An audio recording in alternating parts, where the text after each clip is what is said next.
Pleasant evening to you, everyone. Thank you so much for joining me on this edition of State of the States on this channel. I am Sunday Kolawole. Today we'll be looking at the communication angle of governance, and specifically we'll be looking at communication for development, how Ondo State government keeps citizens informed. And joining me in the conversation is the special advisor to the governor of Ondo State, located as well on communication and strategy, Mr. Allen Shore, the barrister at law. Thank you so much for joining me. Thank you. State. Good evening, and it's always my pleasure to be with you. Yeah. Let's start on this note. Communication is the life wire of every relationship, interaction, and day-to-day friendship. You agree with me, government must communicate. But how well does the administration communicate with the people, its policies and programs, to ensure that criticisms are now based on informed position? How well does it do this? Thank you very much. You see, the importance of communication cannot be overemphasized. And to add to your definition, even the creation of heaven and earth was done by communication. God did say, let there be light. So definitely he communicated to some spirit, and there was light. So the need for communication or effective communication is very, very important. So coming directly to your question, how does that will communicate to the people? Very well. If you now study the structure of communication in Ondo State, you see that the governor, Lucky has added even additional layer. So for every state, for instance, you have the Commissioner for Information. He added now advisor, communication and strategy. You have the CPS, Chief Press Secretary to the governor. You have multiple essays on communication, some new media, some electronics, and all of that. So it shows that the governor is determined, is ready, is willing, and is implementing the process of effective communication. How does the number of aides on communication and media relations translate to effective communication? Yes. Now, let's get there. In communication, you must have your plan, your content. So what are you communicating to the people? You must equally get that one ready. What are your means of communicating to the people? So, and that is what exactly the government is doing. Through actions. You cannot as well be talking without taking action, and you want people to listen. If you say something often without taking action, then again, it will negate your communication because people will not have that confidence in you. So, to that end, the first thing that the governor has done is to say, well, this is my plan, this is my action plan, our AIDS agenda, and now we are communicating to the people. First, there is order, security, and rule of law. So is there order in Ondo State? Yes. So when you have people who have confidence in the security architecture of the state, the government has communicated somehow. When you see Amatekun, the police, the military, and the DSS always on guard, there's a communication there to say, oh, your safety is our priority. So, and that is what the government is doing. When you see road, being constructed and there are signs, there are digital traffic lights to control traffic. When you see the yellow, you see the red, and you see the green, that's a way of communication, and that's what we are doing. So, when you go to the education, you see students on queue in the morning, and you see a vehicle ready to pick them to the school, and you have a security at the entrance of that vehicle, taking the student in gently. It's a communication that, those days there is an arranged process of taking kids to school. So the government is definitely doing a lot in terms of effective communication of the government program, projects, and so if I get it correctly, government takes communication by action more seriously than communication by the actual nature of communication. We are doing it equally, action equals to words. You himself at the flag off or the construction of the flag off of Ijare Akure Road. He was there physically. That's a communication. The road, even when that started, the presence of the He governor was there physically. physically Who should showed. have been there? Yeah, it's not necessarily that the governor is there. Who should have done the flag off? You don't even need to, necessarily have to flag up road. Why did he then flag it off? It's to show the seriousness to the people. You are talking about communication by action. Yes. The implementation of that project will have done the communication, if you agree with me. Yes. But his presence shows more commitment to the development. It provided an opportunity to reassure In any case, the project has started. Of course. So why flagging off?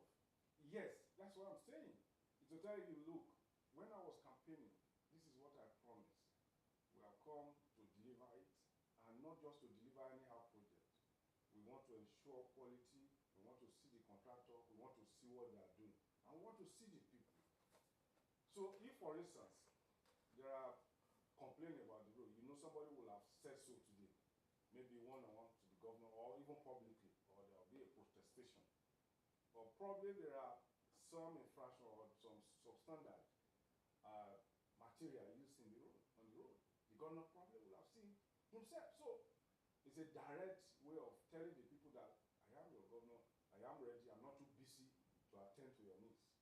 So that's a way, it's a very effective way of communication. But so what I'm now saying is that action and words is equal in this strategic engagement. All right, your point is well made. I'm more interested in some aspect of this conversation. And let me start with this one. The peculiarity of the people must also be put into consideration while communicating to them. I've seen many state governments in many parts of the country who go ahead and then, irrespective of the language peculiarity of the place they've gone to, there's always a prepared speech for the chief executive. Then he reads, and then, for me, that's just between himself or herself and then the people that went within there. Because in any case, if the people of that village do not understand English language, has communication taking place? Of course not. How is Ondo State government looking into this aspect? Yes, this point is a national challenge. But I must commend the state governments in Southwest.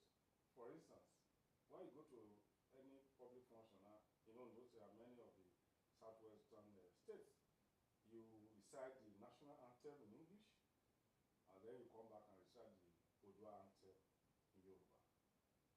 And interestingly, people are more moved and interested when you play the Odua anthem than when you play the national anthem, which is written in English.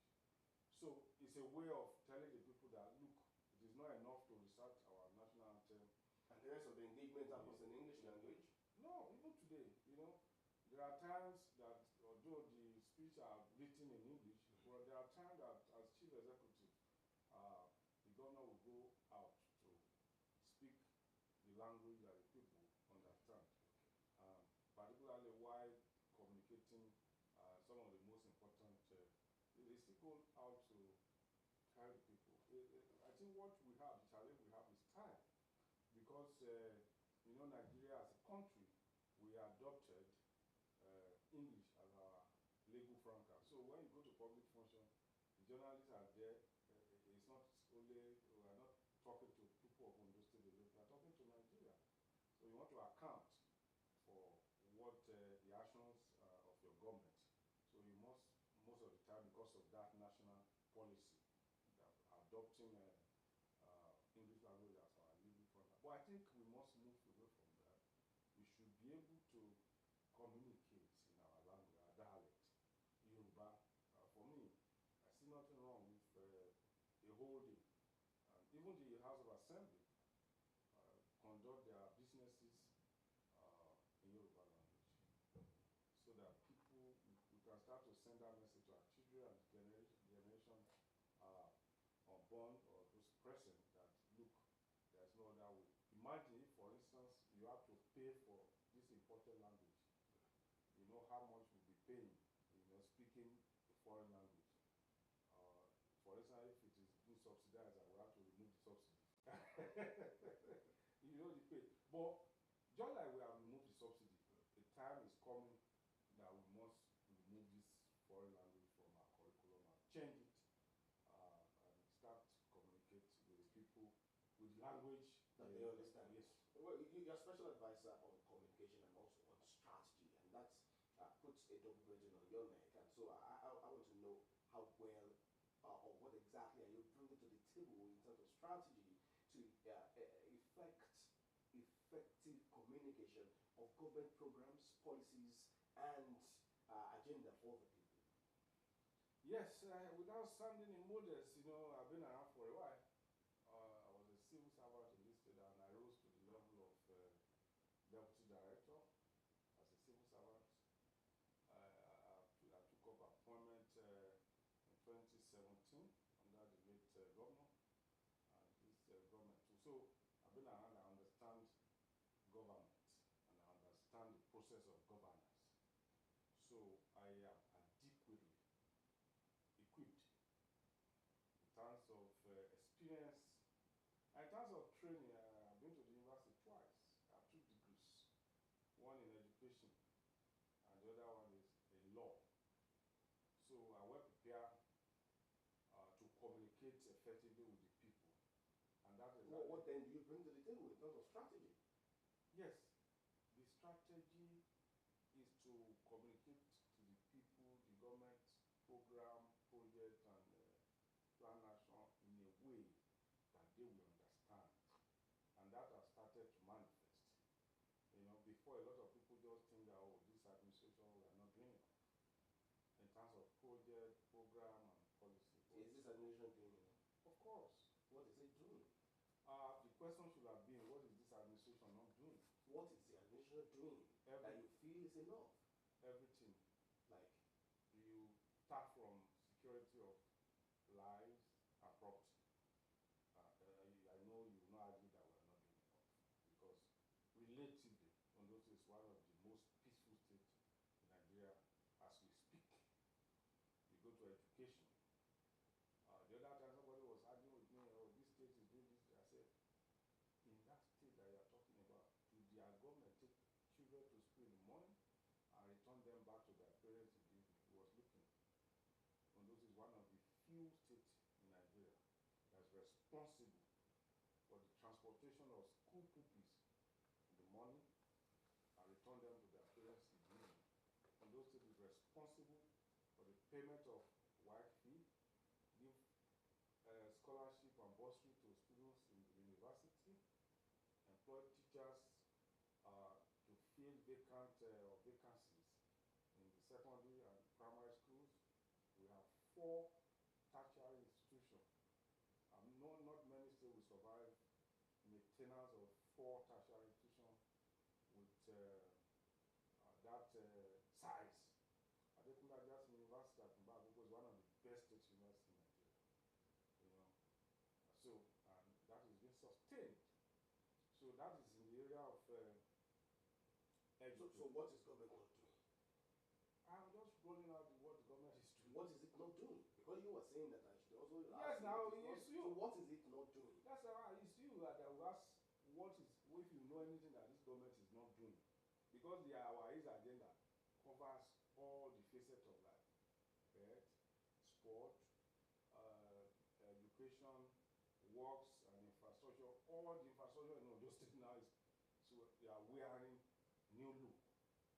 From the north, in Akumba, Akoko, Ikare, Owo, Osrc, you go to Ipele in the north, come to the central, Akure, Ijare, Ifon, Idori, and all the adjoining communities. Then you go to the south, from Ore to Oktupa to Bokoda, to Ilaje. So who exactly conceptualized these projects? Whose ideas are these projects? To my mind and to the mind of many people, the best form of development is always bottom-top approach driven. Who idealized these projects? Thank you very much. You know, the governor is not new to the process of governance. He was the deputy governor of the late governor.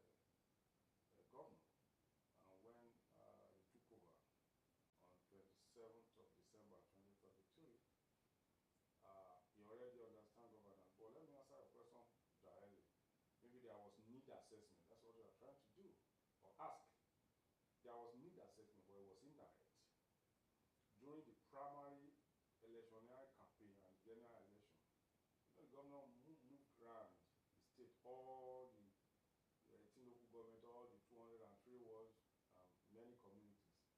The people will be waiting for him. He will get there, and the people will speak first. Your Excellency, you have come to ask for our vote. This is our predicament. We do not have roads. We do not have electricity. He was taking note in each of the community, in each of the ward, in each of the local government.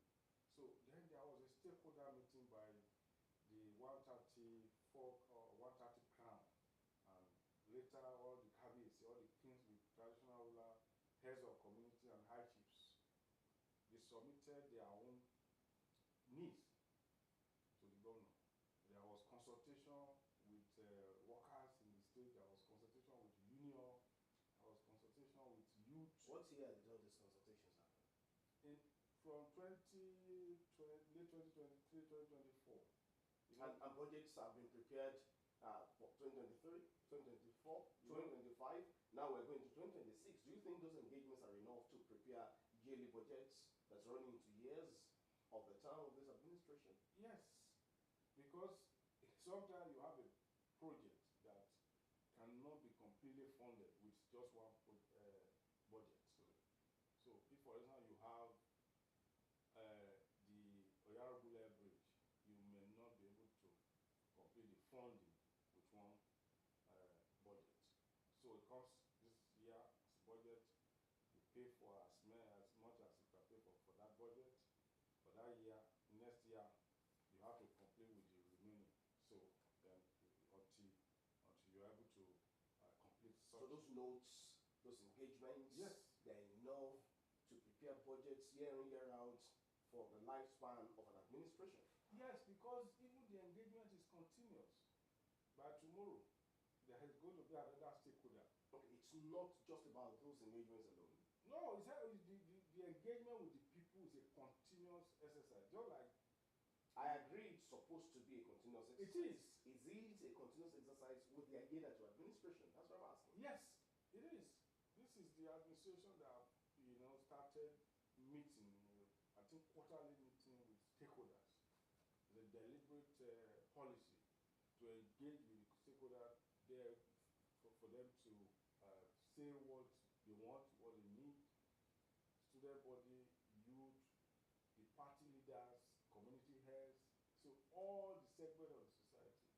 There's a planned policy, continuous engagement with the people, so that you can get their needs, understand their desire, and come back to the drawing board and put it there, then you implement. So it is a continuous exercise. All right, and still, let me come back to the issue of communication, because it's also very important. We've talked about the issue of language barrier, especially in communicating policies and programs of an administration to the people. How about the issue of the use of national broadcasters by state governments and administrations at the detriment of their own broadcaster? I mean, the state-owned broadcast outfit. Most times you find administrations prioritizing external forces, external factors in the media firmament beyond, and then not even paying the needed attention to their own organizations. How is the Aida to administration faring in this matter? Thank you. I don't know what to say failing. I'm saying faring. I don't know if you were at the ceremony today, the flag off ceremony today, where the governor made this pronouncement that where there are contracts, road construction, or any construction whatsoever to be done, and there is a competent indigenous contractor who can handle it, he indeed declare that priority will be given to that indigenous contractor. And I think it's in that line that we should approach our patronage when it comes to the media outfit. For me, as a special advisor, even before now, when I have two interviews, one from Osrc or any of the state-owned broadcast outlets, and I have other from the other independent or national, I will honor that of the state-owned. And that is the way to go. And I think Mr. Governor is not shying away attention that he has given to the state-owned broadcast is enormous. But of course, there is room for improvement because I would love to see a situation where we will have adequate information circulated by the state-owned broadcast, even without patronizing either national or independent. If we have that facility, why not? Why not? So, and the governor has been, I know 2 times or 3 or thereabout I have accompanied the governor to this station for his broadcast. I don't think the governor has broadcast to the state through any other media rather than, I mean, major broadcast. I'm not talking about interview, maybe when you go to Abuja or Lagos. I'm talking about talking to the people directly. He always patronized. But that should not stop us from, upgrading. Just like we're upgrading all the facilities in the state, the state-owned broadcast outlets should as well enjoy facility upgrade. And I agree with that 100%. All right, let's move a bit into issues of governance and politics. I know you will be expecting I'll talk about politics, but let's talk about governance first. You mentioned something that's very dear to the people of Ondo State, especially the people of Akure, the state capital. Orango the flyover, it's a project that's been on for long. When will it be completed? Yes. Last week I was there. Many of the projects ongoing. For me, I am almost internalizing it by going there to see. I want it complete. In fact, as far as I'm concerned, some of those projects will have been completed yesterday. But some of these projects has some technicality that has to do with time, weather, consultants, and all of that. So all that has to be observed. But specifically, the Oyarobulem flyover bridge and the session improvements will be ready by February next year. Will be ready. It's one of the projects that we will use as anniversary, 1-year anniversary of His Excellency Governor Lucky Orimiso Aiyedatiwa. 1 year in office. I'm mindful of your words. You didn't say should be ready. You said will be ready. By special grace of God. By the special grace of God. You know how many deadlines we've had on that project? I have been there today, and I want to assure you, by the special grace of God, the project will be ready. What necessitated or compelled the resuscitation of work on the Ijoka Road?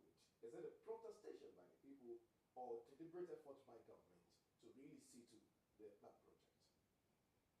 When the governor came on board on assumption of office, he did promise, or let me use the word pledge, that will complete all ongoing projects inherited either by the immediate past or previous administration, including if we have any project that was initiated by Ajasi and has not been completed. The governor said he was going to complete it. And that's what you saw earlier this week. The Owena multipurpose dam was a program of late Tagabu.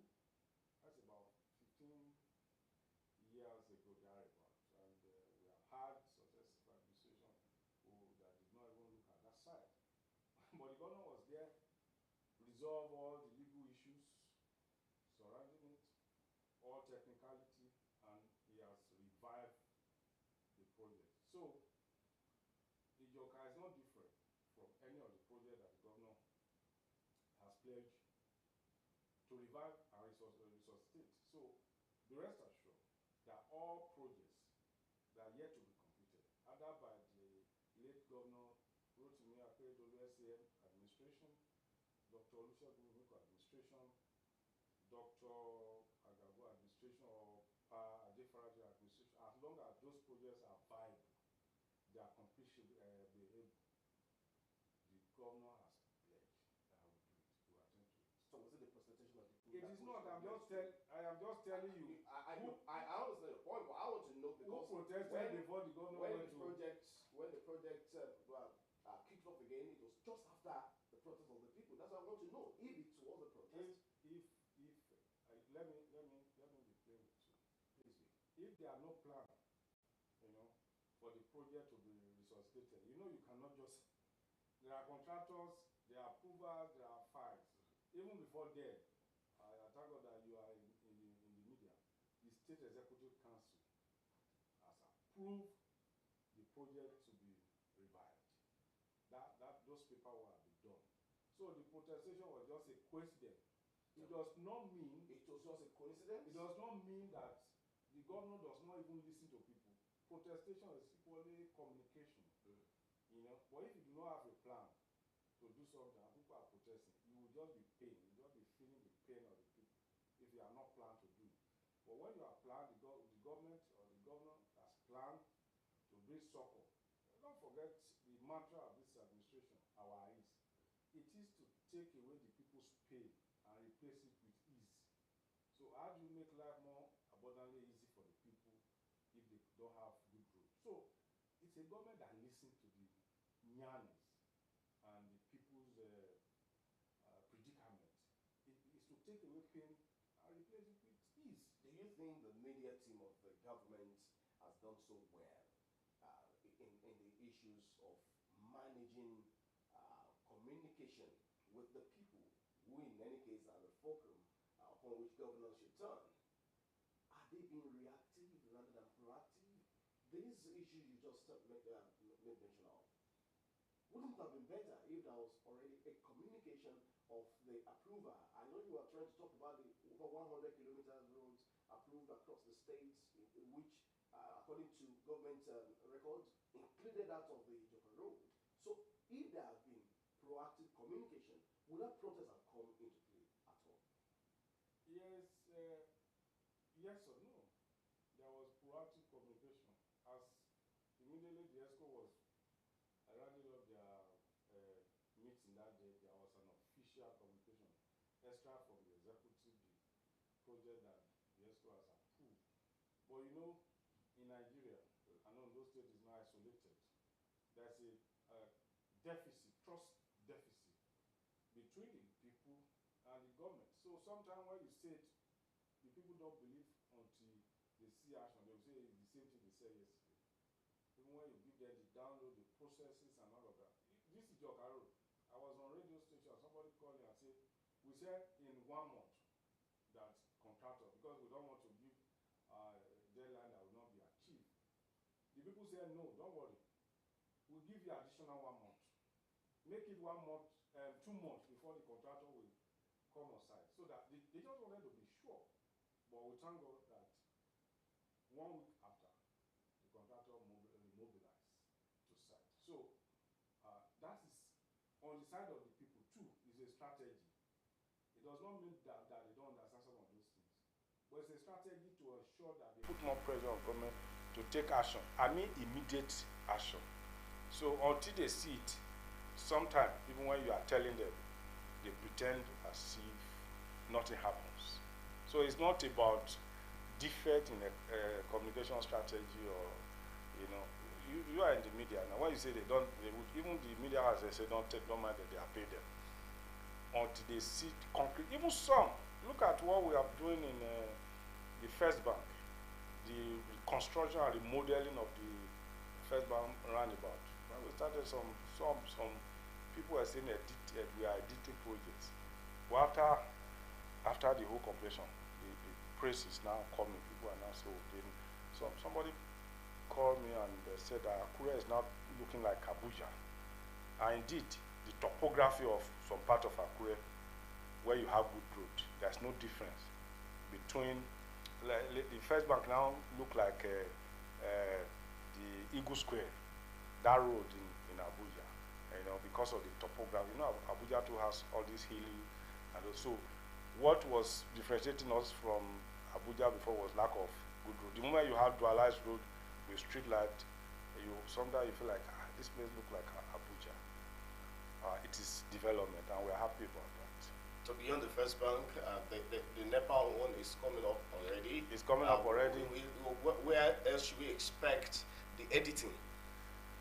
Yeah, almost. Because if it is editing and then it looks like that, then we should really look forward to more editing. There's nothing bad in using the word editing. Very well. Yes, editing is actually the finest outcome of a process. So, especially in our business, yes, business. media business. So, this is what I came up with last week. There was this community or this Aziz in Ifedore, Ose local government called Iriakari. They suffered neglect for a very long time now, and they are calling on the government to come to their aid, bad road and all of that, and definitely government will take action. But there's one very important message in their name. Important message in the name of the governor.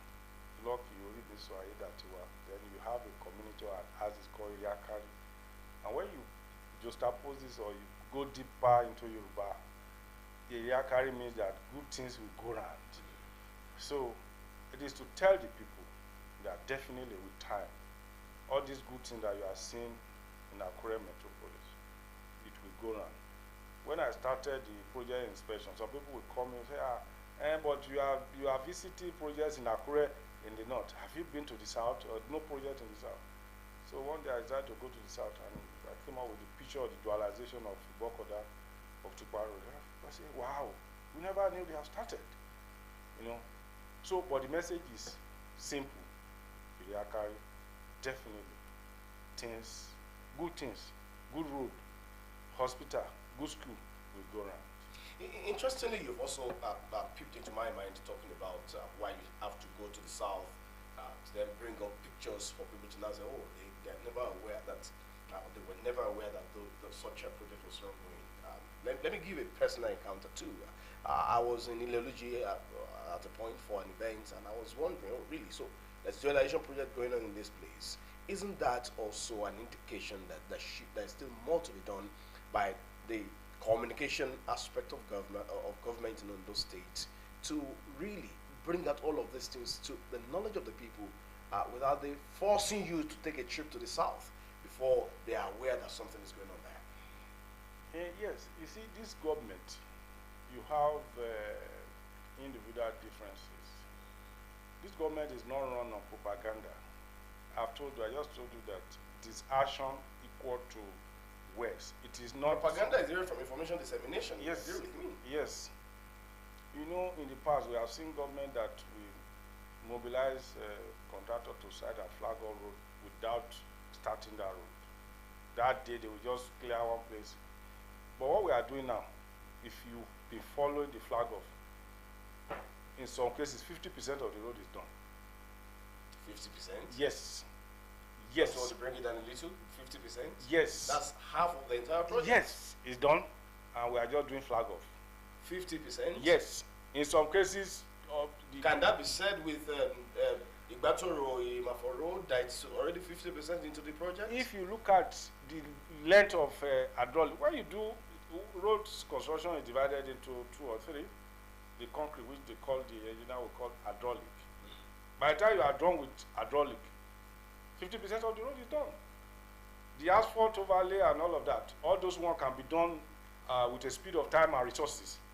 It is the hydraulic, the concrete work that you cannot, because it takes time to solidify, but you can put asphalt overlay on 1 kilometer, 2 kilometer in a day when you have done your earthwork and the hydraulic. So the hydraulic is perhaps the one that takes more time. Okay. The final asphalt overlay, sometimes you can do it overnight. It's even easy, but it takes a lot of resources. So that is about time and measuring the road. I'm just telling you that this government will have achieved some level of mileage before making so much news about it. Could it be why some people feel government is not enjoying the needed good image in the eye of the public? The government is enjoying good image. The people that we are serving, you understand? There are some people who, even if you say happiness, they will not patronize you. This government is paying retirees, all their gratuity. We are started from I think 2010 or thereabout. Now we are 2015, 2016. When the alert hits the account of the man who is the direct beneficiary, you don't need to tell him. He does not need to watch Osrc because the news is there on his phone. So the people that we are attending today, they understand. When you take students to school or you pay bursary and scholarship to students, it hits their phone. So when you are saying something negative about those states, majority of the people are saying something negative about those states. When they will be coming home, because they don't live here, I can assure you, when some of them will be coming home, they will need Google Map to trace their central food path. I don't understand. Majority of the people are saying does that give credit to government as having transformed everywhere? Of course. Is it tangible enough for all to see that yes, indeed, everyone is transformed? Yes. Now, what exactly is the level of transformation? You can see even the beyond Alagbaka corridor. I was in Ikare yesterday. Ikare Akoko and Akumba dualization. I was there. You know, I'm a product of Adekunle Ajasi University. The building where I live as a student, is already in the middle of the road. Imagine if that was my grandfather's house. I may have to use a Google map to trace it. So where is my grandfather's house? Because of the dualization, the reconstruction. You know, the road is on a very difficult topography, hilly.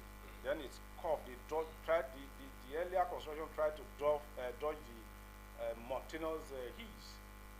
So, but this government is making it a straight road, then try to work on a level that is, pliable, not that dangerous road that causes persistent road mishap.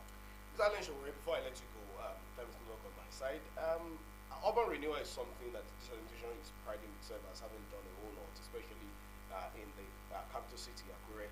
I just mentioned the issue of Alagbaka corridor, dualization, the curbs, the transformation of the park, all of that. But I don't want to go to the fashion of the park yet, but let's talk about this one. When will it be the turn of all? When will it be the turn of Ikare Akoko? When will it be the turn of Igokoda, Okitipupa, and so on and so forth? Because, to my mind, Akure is not the only urban city in Oyo State. Thank you. The community that all the towns and cities that you mentioned, they are benefiting. One, I started this interview by telling you that I was in Ikare yesterday. The dualization of Ikare, Akumba, that has linked Ikare. You know, the main town of Ikare is already dualized. They are now left with that road that links Ikare to Akumba. That is being dualized. So that is enough. And it's coming through Akumba in a war. The number of roads that this administration has. About road infrastructure. Yes. The ones that make Akure in the estimation of many people to now look like a proper city. I am now telling you that there is no zone, no district that is left out. Just as this Akure is going through transformation, you go to Okripa, Ibokoda, you will not believe it. You get to Okripa, Ibokoda dualization. When you get to Ibokoda, there's another dualization they call Okonga Road. That will be flagged off any moment from now, but work is being done there. It goes back to the major road in Ibokoda, the College Road. Dualization. You know, go back to Akotogbo, to Ijoson, down there in the south. Go back to the Rivera community where you have concrete walkway instead of the wooden walkway that we used to have those days. So everywhere, in my community, you now have a concrete landing jetty. In Obutekwara, you have a concrete landing jetty. So every part of the state is being transformed, and the people are giving testimony, you know. But we have one specific community that we have not gotten to, just like I said. It will definitely get to there. All right, finally, Mr. Shore, one thing is also important, and that's the welfare of workers. I just recently, Tongues of Wagon asked whether or not it is the truth.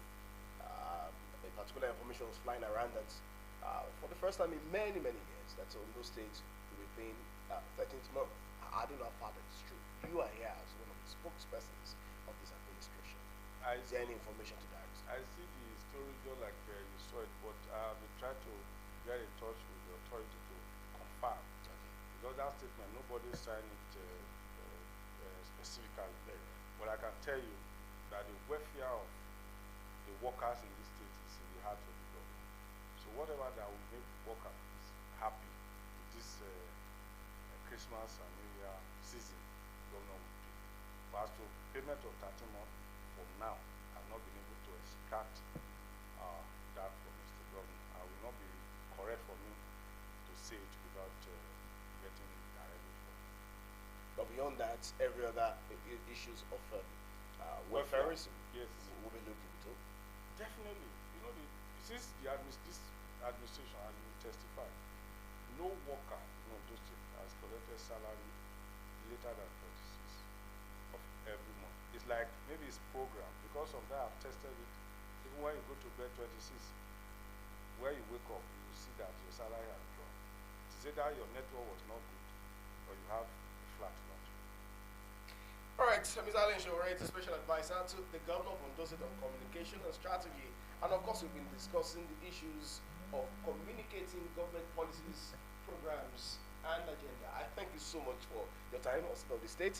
Thank you so much for coming on the out. Thank you. Of course, we will keep tracking all of these issues, and then you still have to come at a later time also too. Every time even now when I move out with Osrc reporter. You know you are part of me now. Very well. Instead of carrying security, I should have one reporter here and one cameraman here. Thank you very much, everyone. It's been an interesting moment looking at issues of communication, especially as it has to do with governance and the people.